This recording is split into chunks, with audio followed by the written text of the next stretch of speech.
Սիրելի հայրենակիցներ, երեկ Վրաստանը վերջին հրաժեշտը տվեց Իլյա II-ին։ Երրորդյա սգով վրաց ժողովուրդը իր ցավն ու ակնածանքը դրսևորեց պատրիարքի նկատմամբ, միաժամանակ իր խոնարհումը բերելով 326 թվականից պետական հռչակած իր կրոնի եւ եկեղեցու նկատմամբ։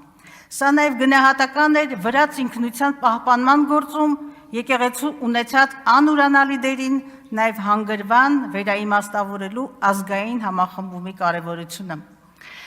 Պատրիարքի ուղարկավորությանն ու Սուրբ Պատարագին ամենայն հայոց կաթողիկոսի ներկայությունը բնական էր եւ պատշաճ,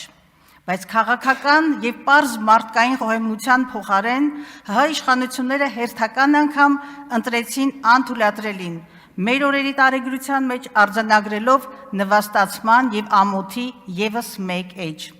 Նորին Սուրբ Օծություն Գարեգին II-ին քննիչը չարտոնեց մեկնել Հայաստանից, սա պաշտոնապես, բայց միթե ակնհայտ չէ, որ չարտոնեց անձամբ Փաշինյանը, քանզի նա է կառավարությունը, միաժամանակ գլխավոր դատախազը, հոգևոր բարենորոքիչը, կադրի բաժնի վարիչն ու քրեական գործեր կարճողը։ Վաղուց Հիչկոկի չհավարտվող սարսափի եւ մղձավանջի ֆիլմ հիշեցնող մեր իրականության մեջ ոչինչ այլևս չի զարմացնում։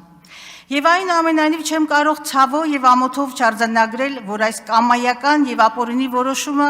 ոչ միայն հայ առաքելական եկեղեցու նկատմամբ փոքրության, փոքրոքության եւ վրեժխնդրության հերթական քայլն է, այլև արգահատելի վերաբերմունք եղբայրական վրա ժողովրդի նրա կորստի նկատմամբ։ Սա նաև դիվանագիտական կարճատեսության ցցուն եւ աններելի ակտ է տարածաշրջանում դարևոր բարեկամ երկրի սեփական եկեղեցու բացառիկությունը գնահատող վրաց ժողովրդի հանդեպ։ Սա նաև արհամարանք է հայ ժողովրդի ավանդույթներին եւ արժանապատվությանը։ Այնքան կանխատեսելի եք, պարզունակ, որ ձեզ թվում է, թե վեհափառի կամ եպիսկոպոսների դեմ հարուցած քրեական վարույթներով կարող եք խոչընդոտել եպիսկոպոսած կամ այլ հոգևոր ժողով, կամ ձեր մտքի ծայրով անցնում է, որ ինկվիզիցիայի կամ 37 թվի խայտառակ եւ մաշված մեթոդներով կարելի է սասանել 1700-ամյա հայ եկեղեցին կամ մեր հավատը նրա նկատմամբ։ Եվ գիտեք ինչն է ցավալի, որ չեք գիտակցում, թե ինչ հարված եք հասցնում երկրի վարկանիշին, տարբեր միջազգային հարթակներից հերյուրանքներ տարածելով եկեղեցու, նույնն է թե հայ ժողովրդի հասցեին։ Իսկ իշխող ողջ վարչախմբում չի գտնվում գեթ մեկը, ով համարձակություն կունենա ընդվզելու այս ոչ քրիստոնեական, ոչ քաղաքական, ոչ դիվանագիտական, ոչ պետական քինախնդիր վարքի դեմ։ Իսկ ուրախ ավտոբուսում աշխարհը հավերժական ճոճք է թվում,